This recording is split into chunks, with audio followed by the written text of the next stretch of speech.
Let's get to our big story. We'll look ahead in a bit, but let's look back first with our big story on what happened. It was an eventful Saturday.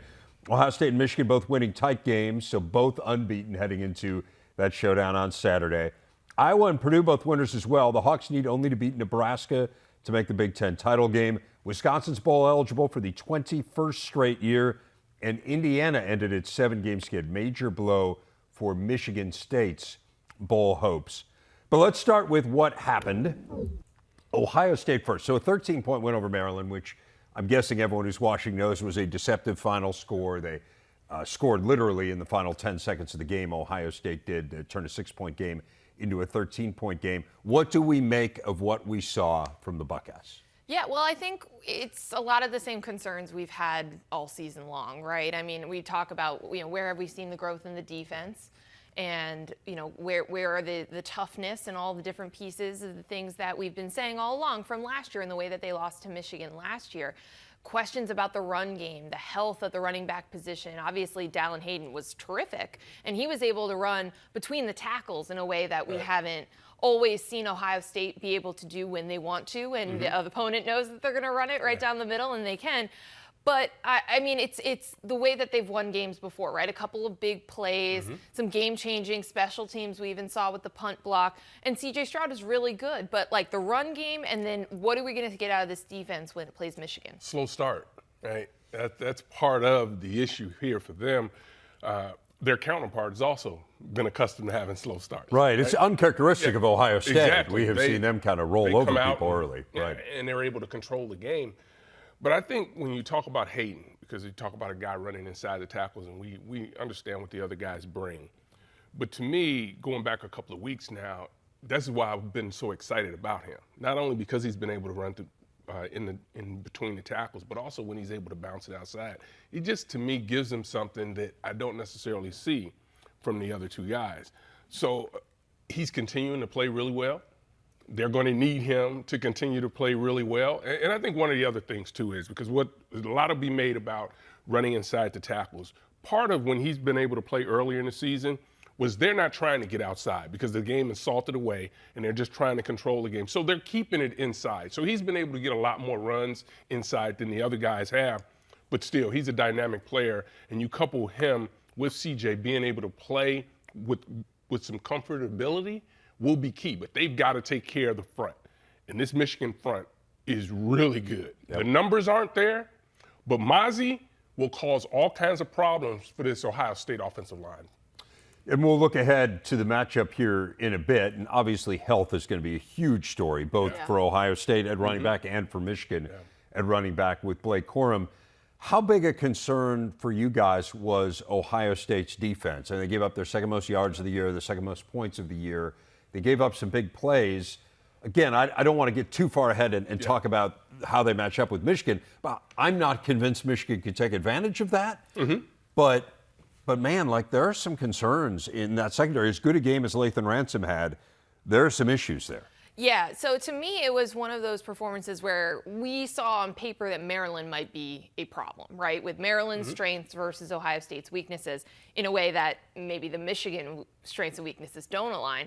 But the way that Taulia Tagovailoa played, you knew that he was going to put pressure on that back end, and they have so many star players. I mean, we've talked a lot about the recruiting over the years, right? Now these guys are littered all over the field for Maryland's offense. This was the high end. I thought Mike Locksley saying what we learned about our team is that we can go toe-to-toe with one of the best teams in the country was correct because they did go toe-to-toe. So, but I do think that some of that was the matchup, but other parts are – yes, we've been wondering, how much of this defensive improvement will be there against the good teams, against the teams that are really going to push it? And that's when you have to look out and see, well, who else can stress this Ohio State team like that, right? And there are really not a lot that are out there.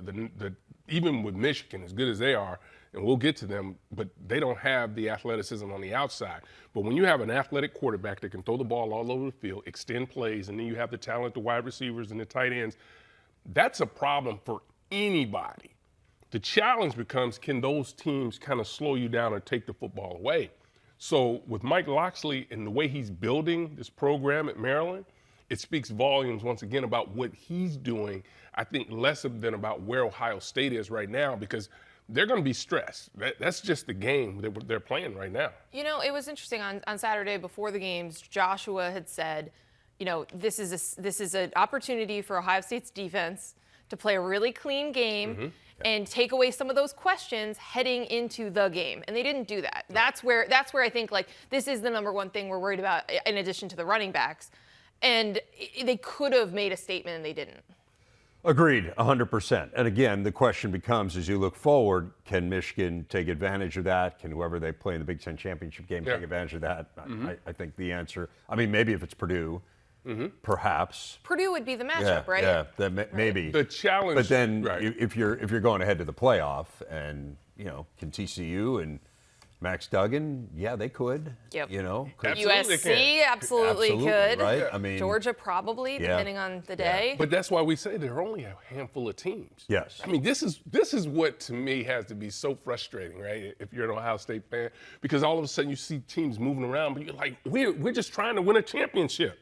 Right. But it shows you just how hard it is if you're not built and constructed in a way that really can take advantage of people. All right, I want to get to Michigan, and while Ohio State got a scare, I mean, Michigan was in all kinds of trouble. Oh, yeah. You think about this, I mean, they did not lead in the fourth quarter until the final 30 seconds of the game when Jake Moody kicked that field goal. So, I mean, Illinois, let's give a ton of credit to Illinois. And let's say this, Illinois is a good team, Maryland's a good team.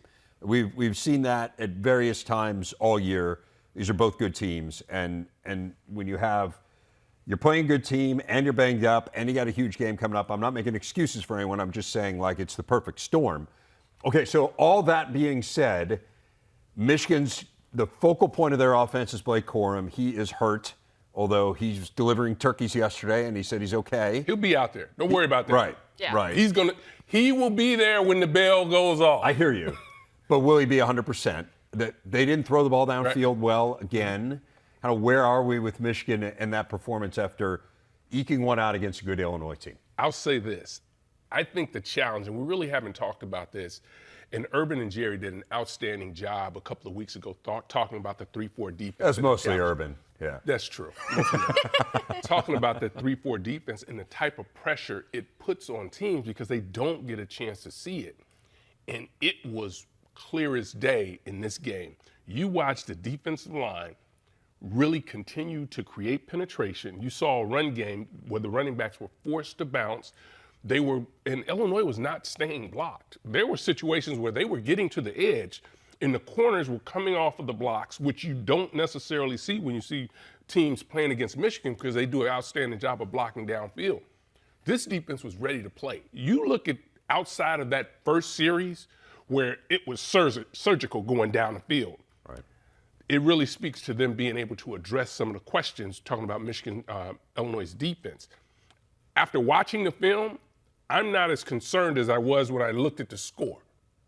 Right? Right, because you were in South Bend. I was in South Bend. Yep. But when I went back and watched the film, what Illinois was able to do was really outstanding. They were contesting every ball that was put up in the air.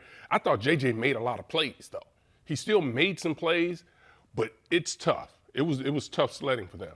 Yeah, but it's the question with JJ is still about the plays that are going to change the game, right? Like we talk about, there's a couple of teams that can beat Ohio State, and a couple of teams where these weaknesses, these things that we nitpick, could factor in. It's the same with Michigan. And J.J. McCarthy in this deep passing game, stretching the field vertically, this has been something we have focused on for weeks because it was a little bit better early in the season, non-conference play. They weren't really challenged very much in non-conference play.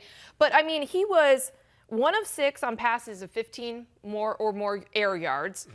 146 of his yards, of his 208 passing yards, were after the catch. I mean, like, this is a problem that could possibly be a game-changing problem against Ohio State because of the way that Ohio State, like we said, you know, Ohio State maybe has a little bit of a weakness out there. Well, is Michigan going to stress this team that way? The receivers, we've had some drops in recent weeks. You've had them struggling to get separation, but you've also had this on JJ, and this is the area where we wanted to see Michigan take those steps and grow heading into this game because we thought that this is where the game could be decided.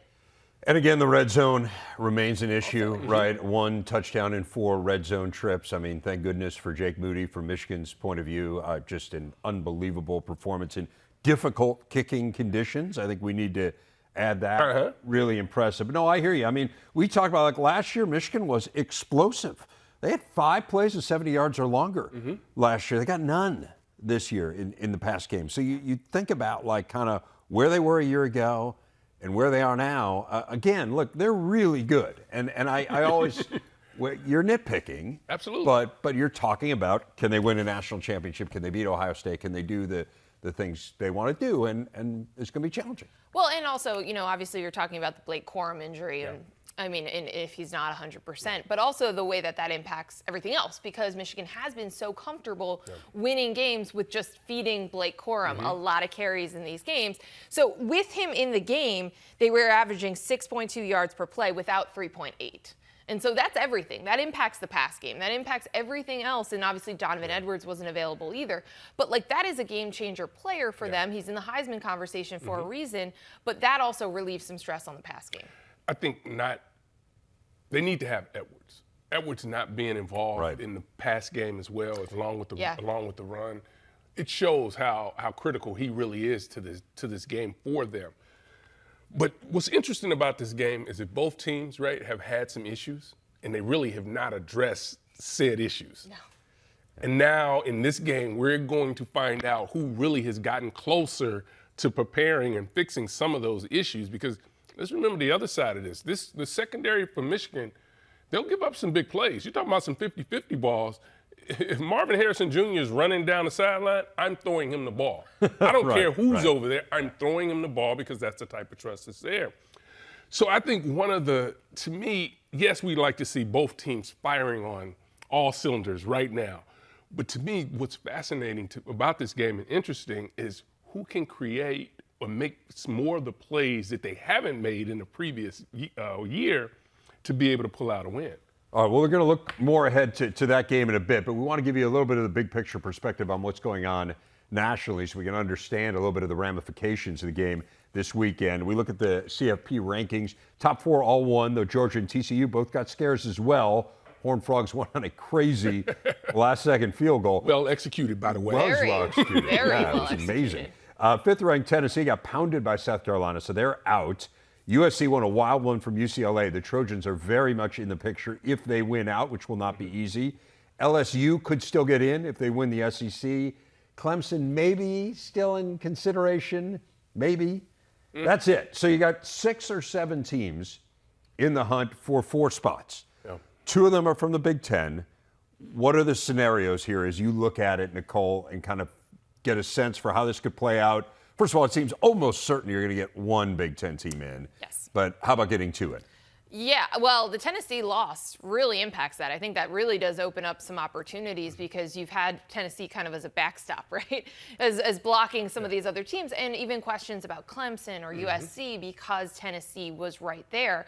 Now that's gone. I do think it depends how the game gets played. I also think it depends who loses, because Michigan has been dinged for the non-conference schedule. The committee has made this point. That's why they weren't in the top 4 the first week. If Ohio State is the loser of this game, they've got a big win over Notre Dame, feather in their cap. And also, again, they're just not going to have that one criticism. I think the committee likes both of these teams. They've been very complimentary. Yeah. But that is something that they could make a point to say, we're not going to include a team that's scheduled like that in the non-conference in the part of the season that you can control. Yeah, it's interesting. You look at USC. To me, that's the scary one that's out there with that game versus Notre Dame. And they played really well last week and had to score a bunch of points. And people get excited about teams that can score points. And they've got a guy at quarterback in Williams who's arguably one of the best out there in college football right now. So at the end of the day, I think Michigan has to go out and take care of business, right? They have to be that team playing at a very high ceiling. And if they were able to pull out a close win, I think you could construct a plan or a scenario where they can both get in. But it's going to be great. I think this is what's fun about college football. It really is. Here's a couple other things you want to root for if you want to see both these teams. You would like to see USC lose one of the games that Howard just mentioned. Yes. You would like to see Clemson lose, even though they're lurking, but they could lose to South Carolina. We just saw a great South Carolina. Or North Carolina. Or North Carolina. Yeah. North Carolina also just lost, so that's not as much of a quality opponent for Clemson. You want TCU to lose. We think that they need to be perfect to get in. And you want Georgia to beat LSU. You want to kind of just make everyone as flawed as possible and knock out the second SEC team. Yeah, absolutely. I still think it's a tough argument for Clemson just because they got absolutely trucked by Notre Dame, and we saw the degree to which Ohio State handled Notre Dame. And maybe that's somewhat to your point that it's probably easier for the Big Ten to get 2 in were Michigan to win because Ohio State does have that quality non-conference win that Michigan doesn't. I know you're not going to convince any Ohio State or Michigan fans. That's a good thing. But from kind of the broad perspective of the Big Ten, it's going to be fascinating. But it is amazing how much it has narrowed here over the last couple of weeks, really, and how many teams we've seen fall by the wayside. And it really is. It really, the way the schedule ultimately works out, it kind of works out this way every year. Yeah, I know it does. But it comes down to it. Your best teams end up playing each other that are in these conference championships, and that plays out, and they still have to play well, right? It's just not like, oh, well, my business is done. You still have championship games that they have to play in that are very meaningful. And just, one last point on this. I mean, the committee has decided and said that they are leaning for the best teams. We've seen them say that conference championships, which is supposed to be a tiebreaker, doesn't matter as much if they believe that is a better team. Right. Non-equivocally one of the best. So that's, again, another reason when you're looking at the idea of 2 Big Ten teams, if these are teams the committee has felt like are the best teams all season long, that can bode well for a team that didn't win a conference championship. Yeah. Right. Again, I think that speaks again to Clemson, North Carolina, particularly because it's clear the ACC is. And I think USC is in a different situation because they have all of these big games. These are really big games. Like if USC wins the next 2 games, they've got a very compelling case. Absolutely. If they win, they are in. If Iowa loses, Purdue would get in with a win over Indiana on Saturday. And if they both were to falter, then Illinois could still go by beating Northwestern on Saturday. So let's run through each of those teams. We'll start with what happened this weekend, and then we will look ahead to what's coming up this next weekend. Iowa, the narrow win over Minnesota. I would say it was in very Iowa fashion, except for the fact their defense got gashed in the run game. Which we don't see. We don't see that very often. They did keep Minnesota out of the end zone, and that is something that you do see. But it did still feel like the turnovers were what won it in the end. Very limited offensively. This just felt like, in that sense, a very typical Iowa. That they ultimately find their way and their formula to winning, no matter what's happening throughout the game. They finally come up with big plays on the defense side to make things happen. But it is concerning, though, when you see a running back be able to have that type of success. Is that something that can be duplicated this week? And maybe not, but it's still out there. So you should be concerned. But this is still, when it comes down to being able to make plays on the defensive side when they need to, this is an Iowa team that comes through for you. Yeah, it's funny. We were talking earlier in the show about turnovers, right? And about USC's had a lot of turnover luck this year, and they force turnovers, but they also get some. Iowa forces turnovers, and it's always in key moments. It's always when they need them. And Jack Campbell is just amazing with that, with his involvement in 2 different turnovers in the 4th quarter. But the rest of this team is still focusing on that complementary football. I mean, yes, the defense got gashed, but the other pieces came together. I mean, it was still Spencer Petras played really well. He took care of the ball. He did what he needed to do. The special teams, that's going to be solid for Iowa. So it's still ultimately the formula, the way that Iowa wins, but it just looked a little different because we saw some things defensively that we're not used to seeing at the line of scrimmage. And yet still, 8th opponent this year, they've held to 10 or fewer points. So for all what happened to their defense, they still gave up 10 points. They don't let them in the end zone. They're really good. All right, so thoughts on this matchup with the Huskers? Nebraska, obviously, it has been a really, rough year, and yet a rivalry game, and you know they'll be up for it. What do you think? There will be. And to me, when you talk about this Nebraska team, it's all about who's under center. It's Casey Thompson. That gives them the best opportunity to be able to win this football game in particular, because he's a guy, as we talk about players being able to stress defenses, he's that guy that can get the ball vertically down the field. And they're going to need him to be a part of that and also be a part of the run game. Yeah, I think it's a good test for the back end of Iowa's defense, Which is good. I mean, those guys really take good. the ball. They're They're pretty really good. good. Yeah. But we've seen them been challenged by Yeah. different offenses in different ways, and if they're going to win this game and go play Michigan or Ohio State, there's also different strengths. And we saw them face Iowa before, but they're trying to work through things to make sure that doesn't happen again. I also think Nebraska deserves a lot of credit. They have not given up on this season. They Right. have fought really hard. Yeah. That was a heartbreaker, the way that they lost to Wisconsin. So I expect them to play hard. I expect them to believe that they can win this game. Iowa's won 7 straight in the series. Let's turn our focus to Purdue. They beat Northwestern as a one-score game, although it just never felt like Northwestern had a chance to win. And let's say this in Northwestern's defense, they were starting a 4th-string walk-on at quarterback, and It's hard. hung around. Yeah, it's defense played reasonably well, and I guess you have to wonder a little bit, given how bad their defense has been this year. What does that tell us about Purdue? Should we be concerned about the Boilermakers with the way they looked offensively? Yeah, I mean, they definitely stalled out there in the second half, and yeah, you could say that was an encouraging sign for Northwestern, but also it didn't sound like Aiden O'Connell was that concerned afterwards. I mean, he was crediting the defense for staying in the game, for keeping them in the game, for really picking up the slack when the offense stalled out. But this is an offense we've seen go cold. We've seen them go hot and cold. So I don't know if my level of concern is any different than it ever is. Right. That's what when you talk about this Purdue team, that's the way it's looked. I mean, it's like, okay, should we be concerned? Well, yeah, but they did this 2 weeks ago, and they'll do this, or are they going to put 2 bad weeks together? I think they'll be ready to go. And Devin Mockabee went out of this game early and didn't come back, and he has been a big part. Obviously, Yes. Northwestern was giving up 200 rushing yards per game coming in, and they did not have their feature back. Yeah. So perhaps that's part of it. They get Indiana this week. The Hoosiers coming off a high. And I mean, again, assuming you're not a Michigan State fan, how can you not feel good about Tom Allen and him running around in a kind of Jimmy V-esque manner, looking for someone to hug? I mean, really, everything that program's been through. And Indiana feeling a little bit better about themselves. I mean, to win a game where you had 7 passing yards in regulation, you get outgained by more than 250 yards, but figured out a way. Yeah, I'm with you. I'm glad you brought up Tom Allen's celebration because it was one of my favorite moments of Saturday as well, because you could just see the cathartic release of all of that and all the losses and all the different ways that they've lost, the injuries and everything that they've dealt with this year. This is a rivalry game. They're going to be up for it. They are coming off of a very tough win. Like, they earned that win. They found something deep inside of them to pull it out in overtime. And like you mentioned, I mean, the yard, I thought it was a typo at first. But at one point in the game, I was looking and I was like, what? How can this be?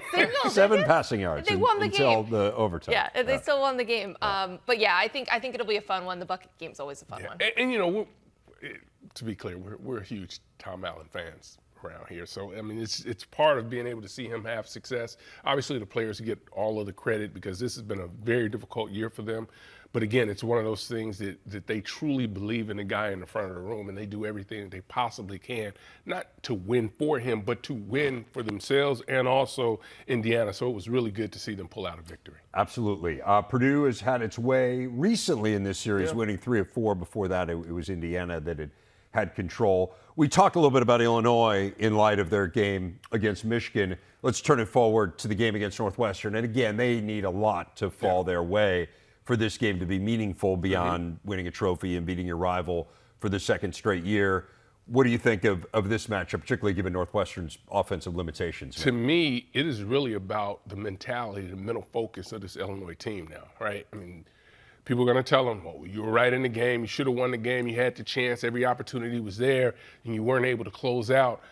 They better come out and play really well against Northwestern because they're going to be fired up. Northwestern is for this game, for this opportunity to end their year on a high note as well. So you look at the challenges that Northwestern has offensively, and you would think that this Illinois defense, particularly the way they played last week, that they would be able to carry over and to be able to have some success. But you don't know. This game has always been a very difficult game to play. Even during some of the lean years, they would find ways to win this game or make this game very difficult for Illinois to win. Yeah, I agree with you that if this is the Illinois team that we saw against Michigan, that was really starting to look like the team that we had seen for so much of the year with that defense, the adjustments that you mentioned earlier in the show, and then also Chase Brown. I mean, he ran for more than double what anyone has run against a Michigan run defense that's the best in the country. So it's that formula. It's going back to the formula that won Illinois a lot of games and put them in position to get to Indy in the first place. And now it's about, just staying focused, hoping that a lot of things go your way. And they'll know about the Iowa result. Them and Purdue will know that going into Saturday, what they're playing for and if they have that chance. Yeah, and again, if Chase Brown's healthy, it's hard to envision Northwestern slowing him down. I mean, they have not done great jobs against elite backs or even lesser backs this year. It is a series Northwestern had been dominating over the last quarter century. They had won 6 in a row. They've certainly had their way, but Illinois won last year. And frankly, Northwestern was better than Illinois for a long time, and that is not the case now. Big Ten players putting up some serious numbers this year. C.J. Stroud is leading the nation in passing efficiency. Chase Brown leads the nation in rushing yards. Mo Ibrahim leads in rushing yards per game. And Blake Corum is tied for the national lead in touchdowns. Wide receivers, Charlie Jones leading the Big Ten in all the categories you see here. He's third nationally in receptions. Marvin Harrison Jr. equals him in TD grabs, averaging about 4.5 more yards per catch than Charlie Jones. And so as we look ahead to a week or so from now when these Big Ten awards are handed out, I think there's some really interesting discussions. Running back of the year is fascinating.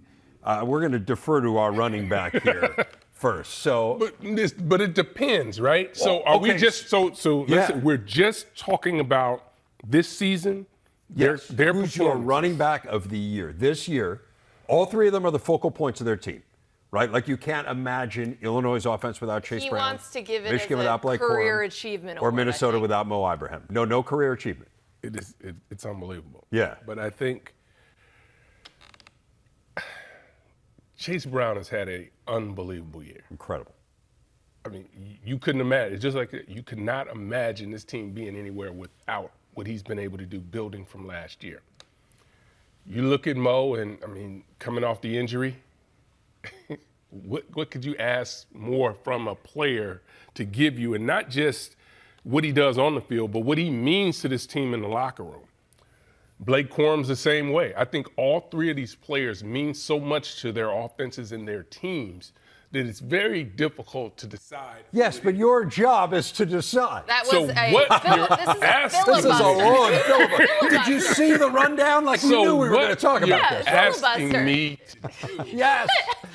I think it's very clear to everyone watching what I'm asking you to do. Yeah. I would say this. Yeah. Blake Corum is the best running back in this conference.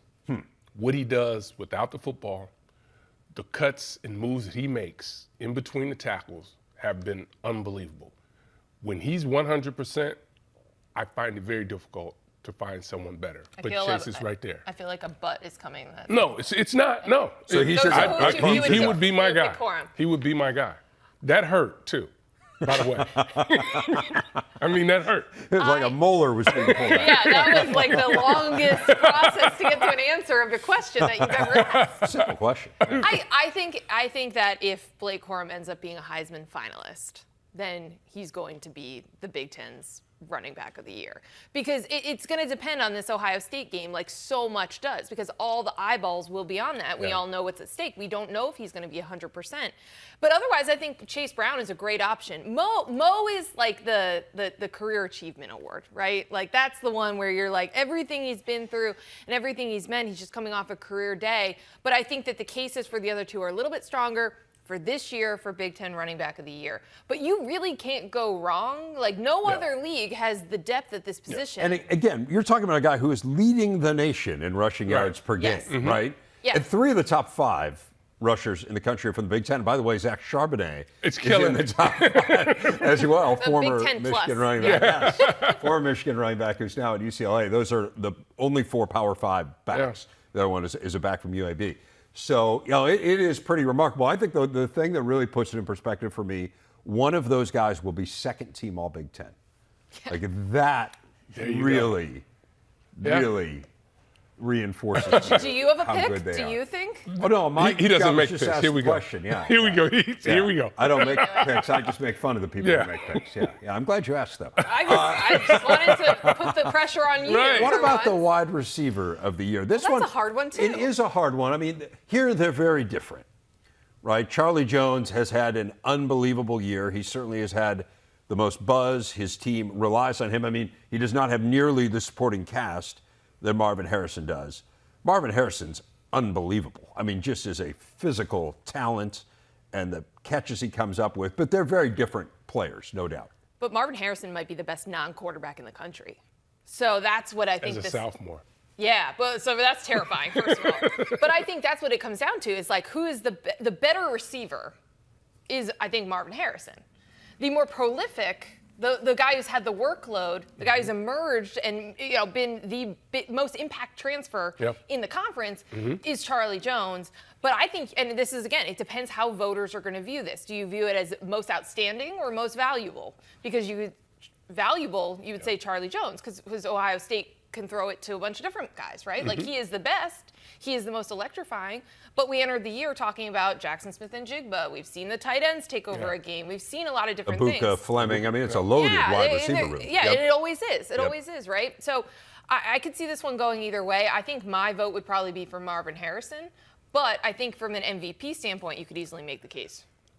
Charlie Jones has done an unbelievable job. He really has. And to think just what a difference in a system can do for a player, which I think is why it's so important for guys to be able to have that ability to transfer. But when you talk about Marvin Harrison Jr., to me, there's no question. This guy, if he came out this year, would arguably be a top 1, top 2 pick. He's just that special and that dynamic. So when you talk about him playing the wide receiver position on a team that is loaded, and he still comes up with the plays that he comes up with, I think it's hard for him not to be the top receiver and garner that award this year. But again, Charlie Jones has had an unbelievable year this year, and should get a lot of consideration for a lot of awards. And I would also say, coming out of that Rose Bowl last year, where Marvin Harrison Jr. had the 3 touchdown receptions, you saw how talented he was. You still kind of thought, well, he's still a year away from having to be the guy. And Jackson Smith and Jigba is going to be the guy this year. And then he's out, and Marvin Harrison Jr. stepped up and played that role. Yeah, no doubt. I think Coach of the Year is totally fascinating. In my mind, there are 2 candidates, although I'd be interested if the 2 of you see anyone else. I think it's Jim Harbaugh and Brett Bielema. It is typically given to the person who most overachieves. In that case, I think you would probably make the argument for Brett Bielema. However, if Jim Harbaugh leads Michigan to a Big Ten East championship, and that's all we'll know at that point when the votes have to be in, after everything that they lost from last year, including replacing both coordinators, man, it'd be hard to go in a different direction. And it would be overachieving, right? We talk about how we were, coming into Big Ten Media Days, coming into the season. It was all about Ohio State. We were saying, it's back to being Ohio State's league. Michigan, it felt weird, actually, at Big Ten Media Days because they were the ones who were the defending Big Ten champs, and everyone was just talking about Ohio State. It felt like we were going to go back to that world, and that didn't happen. Michigan stayed at the level that they were at. They replaced the guys that they needed to and still have a great pass rush, still put that pressure defensively. Blake Corum, Heisman candidate. I think you could absolutely make the case that he also overachieved. I think this was Brett Bielema's award until 3 weeks ago. And you say, does it factor in that they didn't get to Indianapolis when they had a clear path and it slipped through their grasp? I think it does. And I'm not quite sure how we got to this point where the best teams don't have the best coaches. I mean, it's been like this for a long time. I know it right? has. I mean, No. the Earl Bruce Ohio State thing is the ultimate example. I totally agree and totally understand. Yeah. But I think we need to change this. Voters need to think about, when you look at what Jim Harbaugh has done this year, it's been remarkable. And going back to last year, he's done an unbelievable job, not just with his players. And you talk to his players and you talk about the type of program they have right now. Jim Harbaugh had to make some changes 2 years ago. And this past off season wasn't easy either. He kind of created some things that. Yes, he did. Yeah, didn't some excite to me. self-imposed. He Exactly. also handled a quarterback competition that stretched into the season. He's a lot. Listen. He's a football guy that understands young people and understands how he needs to try to get the best out of them. And to me, last year, once he kind of relinquished kind of control or maybe micromanaging, I'm saying that from the outside. I don't know if that's how he actually was doing things, but allowed those coordinators do what they needed to do. That was when this team took the next step and got into another gear. One quick idea, if you're saying we don't give the top coaches enough credit, what about Ryan Day? He changed defensive coordinators. Yeah, that's They're what I right mean. back there too. It should be I think those he- two. Those should be the I think two. there's three. I think he's the third. Okay. All right. Number 2, Ohio State hosting number 3, Michigan Saturday will mark the 11th time this has been an AP Top 5 matchup. That is the most of any rivalry nationally. It'll be the 25th time they've met with both in the top 10. That is far and away the most of any rivalry in the country. I asked this on the final drive on Saturday. Neither one of you were here. Howard was off at senior day, and obviously you are not a final drive participant. So I'm going to ask the same question because I'm interested in what it will elicit from each of you. What excites you the most about Ohio State, Michigan? I think we've spent some time talking about what concerns us the most from each side, but what excites you the most about this matchup? I think we're going to get a chance to see Hayden, the running back at Ohio State, and I think he's going to become a national name that people are going to get excited about in this game. I think on the other side, I think Blake Corum, you're going to see him, whether he's 100% or not. To me, he's exciting at everything he does on the football field. So I'm excited about the two running backs in this game. I'm excited about the two Heisman contenders. I know that, obviously we're curious and wondering if Blake Corum's going to be fully healthy, but we want to see these guys on the biggest stage. We have been waiting to see C.J. Stroud against Michigan. We've been waiting to see Blake Corum against Ohio State. And it's the strengths of these offenses, right? Like it's the Ohio State passing attack. It's the Michigan run game. I want to see them. I want to see them challenged. I want to see them tested. And I also want to see J.J. McCarthy. Like you talk about what's different from last year. He wasn't the quarterback in this game. There are players that are going to have an opportunity to improve, whether it's draft stock, whether it's notoriety throughout the country in this game. And it's always going to be someone. You talk about Moody and the job he does is kicking the football. I mean, there are going to be opportunities there.